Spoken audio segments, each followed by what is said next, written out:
to the press club for hosting me, and I want to say also thanks and welcome to some former faculty members, our alumni, and we have many of our very loyal and hardworking staff from the law school here, and I owe them just deep, deep gratitude for all the work that they do. So the title of my speech today is TU Law in Our Community's Service. And I've been reflecting on the role of the lawyer.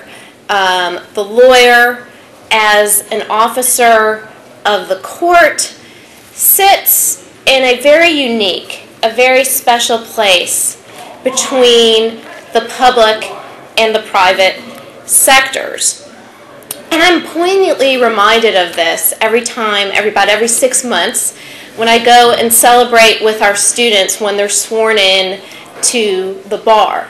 That ceremony is very formal. It occurs in the Supreme Court chambers. It has all the pomp and the formality, and we all rise when the judges come in, and it really underscores that lawyers are in a very special position. They are officers of the court. I can't think of any other profession that is serving these public officers in the way that lawyers are. However, for the past 15 years since I've been a lawyer, and the past 10 years since I've been in legal academia, more often than not, so more than 50% of the time, young, talented law students opt to share their talent, to share their skills with the private sector as opposed to the nonprofit sector or the government sector. And so consequently, despite the fact that common wisdom might say that there are too many lawyers, that our state and the country are flooded with lawyers, there are still large, dramatically large segments of our population who have legal needs that are not served. And I believe, and I think we're already seeing that one of the positive consequences of this economic downturn is going to be a bit of a shift in where we see young law students wanting to go post-law school in the sector, a shift from the private sector to the public sector. And this shift is going to be fueled, I think in great part, by a closing of a gap that in its most extreme might be $120,000 in starting salaries between the private sector, private legal practice, and public or governmental sector. And I am so pleased and I'm so proud of TU Law School and TU Law students, because I think that our students who are trained and are infused with the values that part of being a lawyer is it's a very important part of being a lawyer is giving back to the community and to those who are less fortunate. Our students are going to be well poised to enter this new legal economy where the nonprofit sector and the public sector are going to take added prominence and are going to, more talent is going to flow into those sectors. So today what I would like to talk about a bit is how the economy is impacting the legal market, how this is impacting law students nationwide, but also in Tulsa, and why I think Tulsa students are in the ideal position to take advantage of and to participate and to lead in this new legal economy. So how is the economy impacting the legal market? It's interesting, when the recession first hit, many in the legal profession thought that the legal market would be somewhat immune from the recession and from the economic downturn. And that is, of course, because in times of trouble, there are certain areas of the law which get very busy. For example, bankruptcy is one of those. However, one need only read the ABA Journal from day to day, or look at some of the more prominent law blogs. One of them is called Law Shucks. Another one is called Above the Law, or you can look on the American Lawyer. These sites, day in and day out, track the economic impact of the economic crisis on the legal market. And what we are seeing is about the past 6 months, 97 of the largest firms in this country, and a large firm is generally 150 lawyers or more, have laid off significant numbers of associates and staff, and in some cases even partners. And these law firms are also cutting way back on their summer associate programs, which have been an important part of where law students go for the summer. And some associates who had offers from these law firms are now being told that their offers, that they cannot come start practicing law until 2011. Every day you hear more stories about this. The total number of unemployed lawyers right now from these private firms varies. The estimates vary from 10,000 to 30,000. There's no one who's tracking some of the smaller firms and some of the mid-sized smaller firms in markets like Tulsa. So why is it happening? Why are so many lawyers losing their jobs as opposed to the conventional wisdom that when times are bad, people still need lawyers? Well, the main reason this is happening is because private law firm revenue is decreasing substantially. Why? Some firms have lost major clients. Let's just consider a large New York law firm whose main client was Lehman Brothers. That law firm no longer has a significant chunk of business. The same can be said for big firms or big clients like Bear Stearns or Washington Mutual, etc. In addition, much transactional work and M&A work has dried up. And also, private business clients are finally saying enough to some of the super highly paid lawyers. In some of the firms on the coast, a top partner will bill over $1,000 an hour, which is about $17 a minute. Now it is a buyer's market for legal services, and private clients are saying, we're not going to pay that anymore. And in fact, we're not going to pay by the billable hour anymore. We're going to go to set pricing.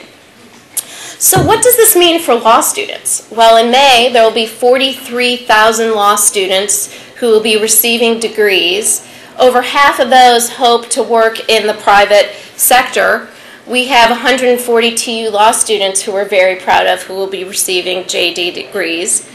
And as one blogger said yesterday, and I think this really summarizes it, he says, quote, law students will be entering an employment, that was a Freudian slip, an employment market that is already swarming with thousands of laid-off associates who are in about as much demand as a 5-year lease on a full-size Hummer.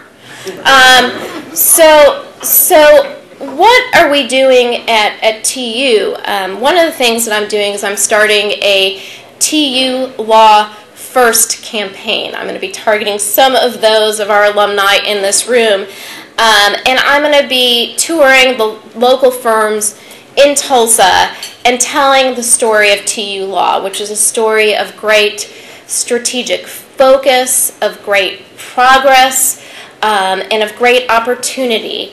And I'm going to tell this story, and then I'm going to ask for maybe try to extract a promise, or at least a soft promise, that Tulsa law firms will not be wooed by some of the resumes that might be flowing into the Tulsa market, which might include resumes from some with very fancy Ivy League degrees, but will look at TU law students first, because TU Law is a critical institution for this community, and TU Law's viability remains only to the extent that our students have viable job prospect and opportunities. So that's one of the things that we're doing. But another way this is impacting students is, as I said, with the oversupply of lawyers, and those of you who are involved in the commodities industry know this, with an oversupply of lawyers, the price of the price of lawyers is going to go down. Starting salaries is going to go down. We've already seen that. And what's going to happen is the gap that I said can be as large as 6 figures between opportunities in the private sector and the public sector is going to narrow. And I think it's going to narrow significantly. And what that means is that law students are going to be looking at jobs in the nonprofit and government sector as not only viable but desirable opportunities. And what makes me very proud is that TU Law is extremely well poised for these changes in the legal market. And I believe that TU Law students are well trained and well positioned to enter these new legal economy jobs, which will be the nonprofit and the public sector jobs. At TU, we have been extremely mindful of the fact that the ABA, the American Bar Association, and the Oklahoma Bar Association, in their rules of professional responsibility, note that every lawyer has a professional responsibility to provide legal services to those who are unable to pay. Every lawyer has a professional responsibility to provide legal services to those who are unable to pay. And we have taken this very seriously at TU Law and have woven community service, public service, into our curriculum, into our extracurricular work, and also opportunities, and also have started to weave it significantly into our admissions process. So I just want to review briefly how we do that. With our curriculum, we start, every TU Law student starts with a mandatory orientation week. And about a quarter, 25% of the time of that week is spent doing a public service project in Tulsa. Last year, I went with a group of students to Kendall Whittier School. My job was to put together some mimeographed books for students to take home on the weekends, because on average, the Kendall Whittier students live in homes, actually they probably live in apartments, which have an average of a half a book per family, per home. So we hope to teach our students to read, but they don't have anything to read when they go home. The Boucher Legal Clinic at Tulsa is a thriving clinic. We have two prongs. We run 2 clinics. The first is an immigration clinic. The immigration clinic students, in this clinic, students represent immigrants who are seeking asylum. Just last week, we had a pair of students who won a case out of immigration court in Houston. This case involved an Asian Indian who was persecuted by Hindus for his involvement in a Christian group in India. These students performed a miracle. I've read the record. They went the extra mile, and this clinic has basically a track record of winning every asylum case that they've represented. These are very fact-intensive cases, and our students thrive. We also, with the support of the George Kaiser Family Foundation, have expanded our immigration clinic to involve what we call the Tulsa Immigration Resource Network, where our students and also a staff member are involved in training lawyers to engage in pro bono immigration work. We also have a Know Your Rights program, so those who are detained or who are perhaps undocumented immigrants in Tulsa know what their rights are in case they get a knock on the door from an official. And then also we do direct representation of those immigrants, non-documented in particular, who are detained in Tulsa jails. In addition to this immigration clinic, we have a wonderful clinician, Patience Crowder, who has started the Social Enterprise and Economic Development Clinic. We call it the SEED Clinic. And this clinic is a transactional clinic that works with small businesses and nonprofits, particularly in the Kendall Whittier area. And these students draft incorporation documents, They file for tax-exempt status. They also sometimes serve as general counsel to some of these businesses and organizations. It's a fantastic experience. In addition to the clinic and our orientation week, we have our professional responsibility classes are now requiring students to do 5 hours of community service work in the community, again recognizing that it is part of the professional responsibility of lawyers to engage in community service work.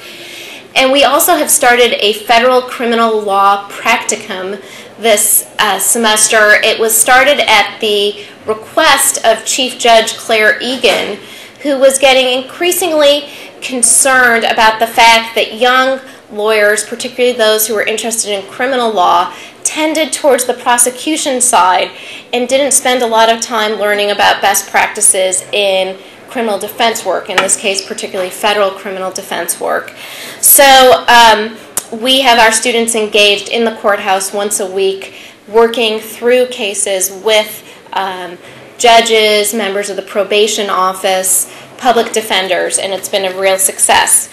In addition to this curricular work, we have engaged in much extracurricular work. 2 years ago, we appointed a pro bono coordinator, and I'm pleased to report that in the past 2 years, our students have donated 5.5 years of pro bono legal hours to this community and beyond. Just to give you a couple of examples, and the list is really long, we have a student who started a homeless clinic at John 316 Mission that was started 2 years ago. It's still running. We have a student who won an ABA grant to work with legal aid and lay the groundwork for homeless courts in Tulsa. Our Tulsa Lawyers for Children train our students to be guardian ad litems, Neighbor for Neighbor, Legal Aid of Oklahoma, Oklahoma Indian Legal Services, DIVIS, DA's offices, Muskogee Creek Nation, particularly in the courts. Our students are out there doing pro bono work. But our students also recognize that Tulsa is part of a broader community. It's part of a state that they love, a country they love, and they see themselves in great part as citizens of the world and as global citizens. And what has been so exciting this year is our students have engaged in nonprofit, public interest work throughout the globe. We have a student who went to Ghana with the Carter Center to do election monitoring in December. We have another student who did rule of law work in Argentina with a nonprofit. We have a student this summer who is going to work in Sierra Leone for the Women to Women project, which is going to introduce mediation and alternative dispute resolution, particularly in family law situations. And we had a student who spent the entire semester interning at the UN Permanent Forum for Indigenous Rights. So these are all opportunities that our students go out and find for themselves. They want to engage in this activity. And beyond these individual opportunities, many of our student organizations are involved in community service work. Just to name a few, our Women's Law Caucus has already built a school in Egypt for young women and are now trying to build a school in Cambodia for women. These schools channeling women into education in these countries is seen as a way of keeping them out of the sex trade and some of the slave trade that is very prominent in those countries. Our paw law group, our animal law group, has started delivering food for animals along with Meals for Wheels, because what we have seen is many people who got food from Meals for Wheels would give part of the food to their animals and then wouldn't be eating it themselves. So this group goes along with them and delivers dog food and cat food. And then our legal fraternity, Phi Delta Phi, runs each year Kendall Court for the Kendall Whittier 5th graders. This is a trial based on a fairy tale. This year they tried Geppetto in the Pinocchio fairy tale. And this is a way to introduce young students to the law school and to the legal profession.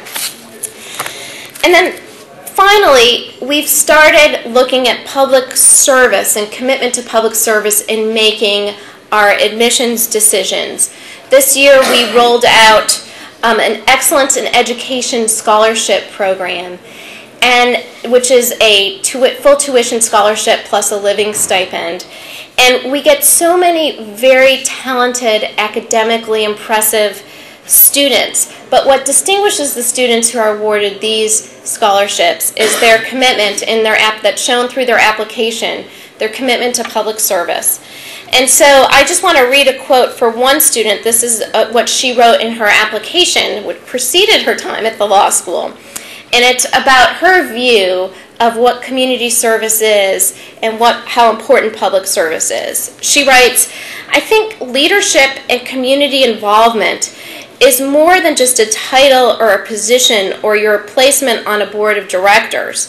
It's more than the mass amounts of people that you impact in small ways. I believe that leadership is defined by the big differences that you make to a few people." And then she goes on to describe some of the differences that she feels that she made in her organizations. And then she concludes by saying, "Leadership is many things, but most of all, it's changing the lives of others forever." And this quote really, I think, captures what is so special about so many of our students. Now, what's great about this country, what's great about this state, and what's great about this city, and about our school, is that out of crises often arise opportunities that we embrace. And out of this economic crisis, the legal profession has an opportunity to realign the backbone, to realign the undergirding and the grounding beneath the legal landscape, and to realign this in a way that will reflect our profession's values and obligations as officers of the court.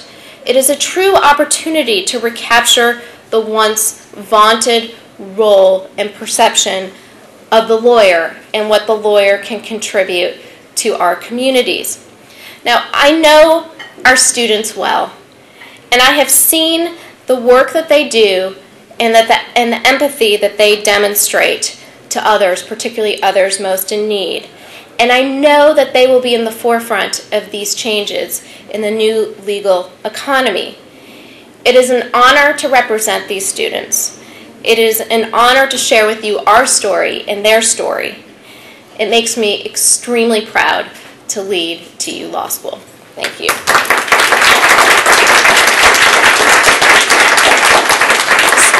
So I now open the floor up to questions. The altruistic nature of your curriculum and the students that you're shooting for, it seems like that's going to carry forth into altruistic attorneys more effectively if those graduating attorneys aren't carrying an enormous debt load when they graduate. Can you address that issue? Yeah, that's a very good question, because with these changes in the legal landscape, there also become responsibilities that law schools are going to have to discharge and have to look introspectively at.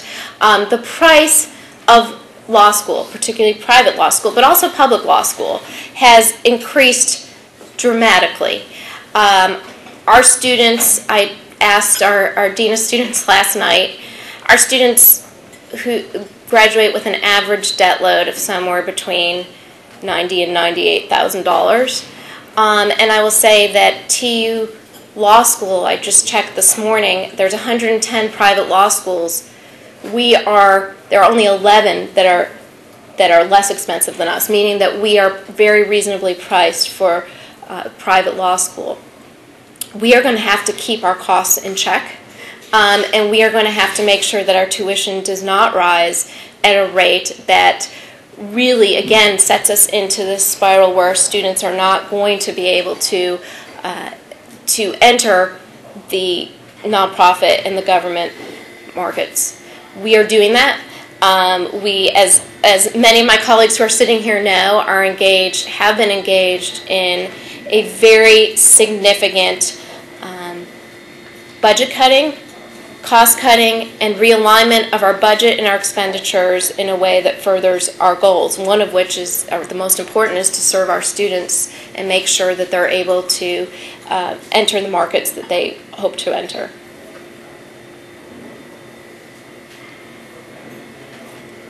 You touched on it briefly with how sometimes in college recessions can add to increased enrollment. And having served on the advisory board at TU for the college business, the MBA program, sees spikes during recessions. Is there a direct correlation between law schools and B schools? There used to be. In fact, most, and there still may be, it may be very early in this recession cycle to see. Our applications have been flat this year. They were up last year, which countered the overall trends. Most of the time in previous recessions, these periods were time where students flocked to graduate school, and so we would see our applications shoot up. However, we have not seen that this year, and nor has any region of the country seen that. And I think the reason is because students are doing the math on what it costs to get the education, are seeing a flood of unemployed lawyers on the market, and realizing that this is putting downward pressure on salaries, and are coming out with a large debt burden. What TU Law School is in the process of doing right now is reducing the size of our incoming class on purpose. That was a deliberate strategy that we started about 3 years ago in order to boost the quality of our students, and we've been very successful. So we have, about 6 years ago, we were a school of 600 students. Next fall, we will be a school of 400 students. And I am deeply grateful to the university and to the board of directors and to our alumni and our supporters, because doing that in a private school environment is a very costly proposition. And so I feel really good about where we are and the application base that we're getting.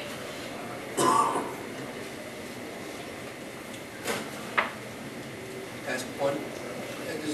Your point about making the law school smaller, you said it was to increase the quality of the student body. Do you want to reflect at all about how successful the school has been able to do as far as increasing the quality of? We have been extremely successful. We monitor ourselves by LSAT scores, which are the equivalent of SAT or ACT scores for law students, and essentially our median score right now, which is a 154, is a full 6 points higher than where we were about 6 years ago. Each of those points represent a significant, about 5 or 6% increase in the quality of the student, of where they are nationally. And just to flip that around, about 6 years ago, our median was at a level of about a 147, 146. We didn't admit a single student this year with a 147 or 146. So we've cut off our bottom, and what I'm pleased about is we've cut off the bottom without sacrificing diversity. We have an incredibly diverse student body. Last year, our class was about 20% diverse students, Native American students being our largest group.